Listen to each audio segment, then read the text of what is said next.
welcome to the IT Fundamentals training series. This is your host, Mark Haupt, and today we're going to wrap up chapter 4 with the quiz or review questions. So this is episode 47 in our long-running history here. And what we're going to do is just going to pick out a couple of the items from the review questions, and we're going to go over them.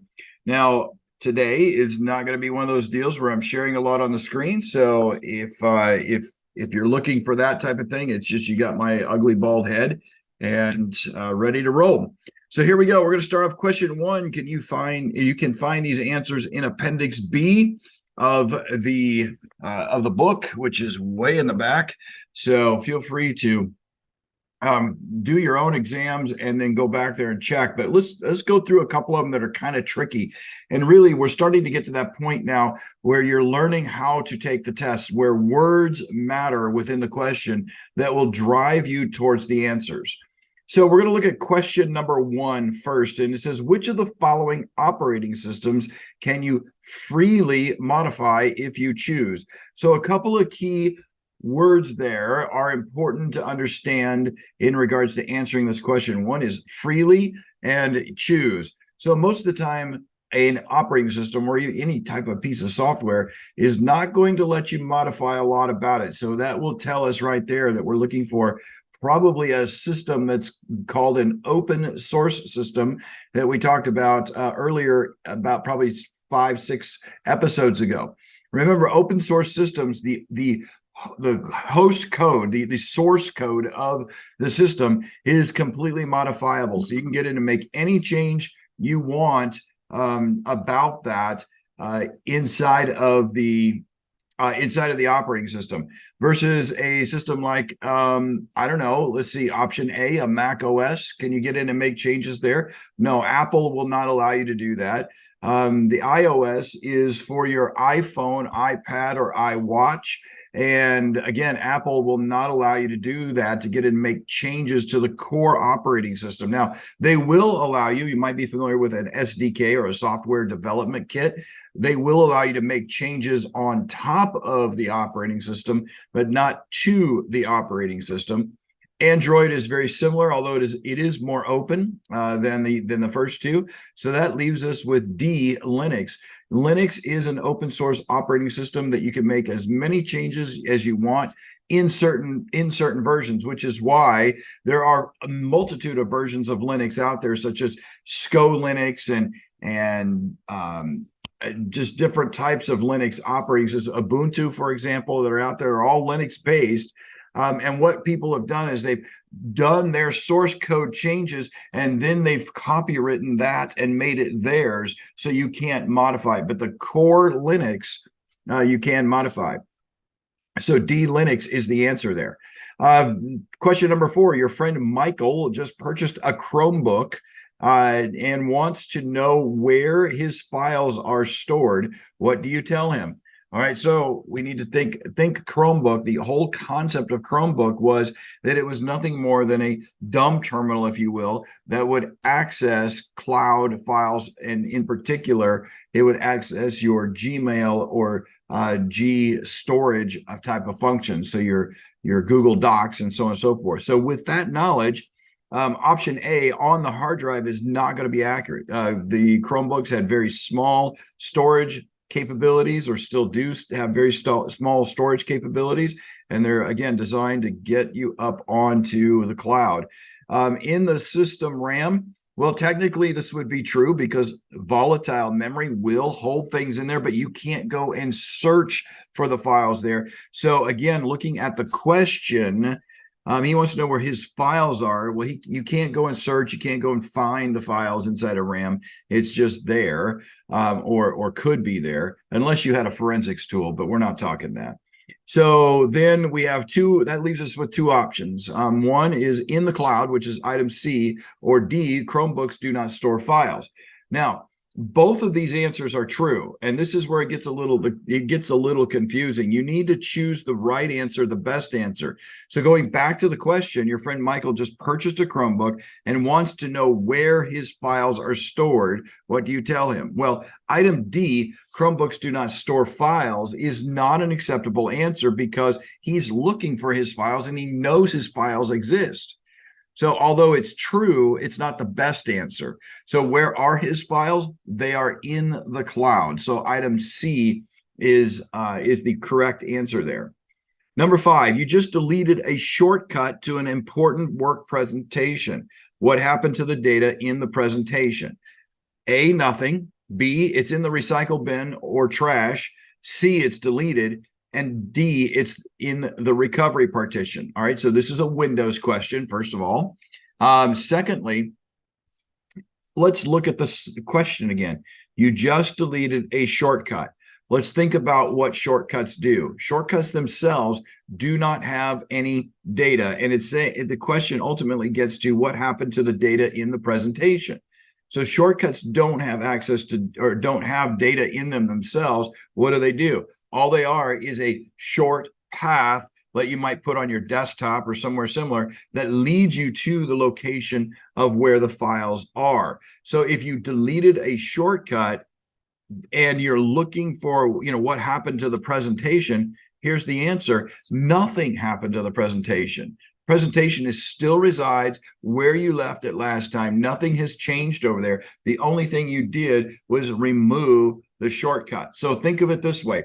If you live in a town and you take a shortcut on a walking path instead of following the streets or the sidewalks to go downtown to the candy store, let's say you want to cross the railroad tracks and go behind a couple of houses and stuff because it's faster, if the homeowner blocks that path out and you now have to follow around the street and the sidewalks, the candy store is still accessible to you. Just you can't follow the shortest path. You can't follow the path that you're used to get there. So the candy is still there at the end of that rainbow. And the same thing is true with this data in the presentation. It's still there. Nothing's happened to it. Just you can't walk across that field, or you can't walk across that grouchy neighbor's lawn who came out and said, "Get off my lawn." So that's what we're talking about here. The shortcut is now gone. That's the only thing that's missing, not the data. Now, take that just a slightly bit further. The shortcut is probably sitting in the recycle bin. You can go grab it back. All right. Item number 11, Linux is defined as a blank, which is also the core of an operating system. So in this particular case, this is kind of a trick question, but because at the end they say is a core of an operating system, if I were to just have the question there, Linux is defined as a blank, I would say it's defined as an operating system. But because they put comma, which is also the core of an operating system, you bring that fact back. This is talking about core of the operating system, and really what you're looking at is what is really at the heart of running Linux. So is it a distribution? Well, no, distribution is a part of Linux, but it's not defined as Linux. Linux distributions are 3 different pieces, and we'll get to those in a minute. A version is nothing more than a number or letter combination that a human being has applied to a release. So it's not defined as that. Is it a kernel or a shell? Well, a shell is only a window into the operating system. So like the command line function that's given within Windows in order to access pieces of that. So the answer here is C, kernel. So think of it like an ear of corn. That is the corn itself is the kernel, or the grain itself that inside that pod is the kernel. So Linux is defined as a kernel. Number 12, you need to kill a process in Windows. Which utility should you use? Task Manager, Process Manager, Windows Explorer, Programs and Features. So Programs and Features just shows you what configuration settings or what programs are installed on the software. Windows Explorer is nothing more than a window into the various files and folders that exist there. Process Manager will perhaps let you see some of the things. Actually, it's not really process manager really isn't a function. It's what some of us call a sub aspect of the task manager. So task manager itself is what allows you to get in, select the process, and hit the kill function within that. So process manager isn't even real per se, and task manager is in fact the function that you want to look at there. All right. 15, the combination of Linux-based files that gets released as a product is called what? So here's the key here is that Linux-based files. So we're talking about Linux, and we're talking about files in the plural, so multiples. Let's think about that, and also release. So the options are distribution, version, kernel, and source. Now, we just talked about kernel a few minutes ago. It is a single file, a single function, if you will, within Linux. It's not a group of files. It's not a plural of files. Version we talked about, that's just a number, letter, whatever combination that defines the release. So that leaves us either source or distribution. Kernel, I'm sorry, source is just another word for kernel, or it's referring to the source code. So that leaves us with distribution. In fact, that is the answer. Answer A is distribution, which comprises of 3 files that are the distribution. It's kernel, shell, and utilities. That is the distribution that exists out there. All right, look at it. Number 16, which of the following file systems does not have built-in security? ext3, ext4, FAT, or HFS? Some of these I'm not even sure that are file systems, to be quite honest with you. I know ext3 and 4 is. HFS4 is not one that I'm terribly familiar with. I think they're trying to play around there with NTFS. I'm sorry, HFS. They're trying to play around with NTFS, but the file allocation table is so old that it really doesn't have security function built into it. And so the item here is C, FAT. And so, how do I remember this? Well, honestly, when something is oversized, like a pig or a cow is oversized, they don't have much security. They are going to be consumed, if you will, by a predator. And so looking at that function, if one of my animals is overweight, they lose some capabilities and lose abilities, and they can be consumed by the predators.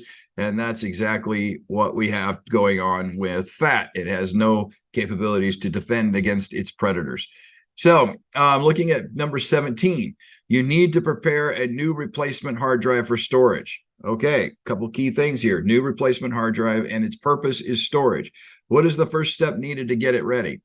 All right, so all of these steps could be a proper step except for one of them, and that's install an OS. You don't necessarily need to install an operating system for the hard drive to be prepared just simply for storage. You could just simply format the hard drive and allocate the hard drive in order to allow it to be a storage drive by itself. So I'm immediately going to remove install storage drive.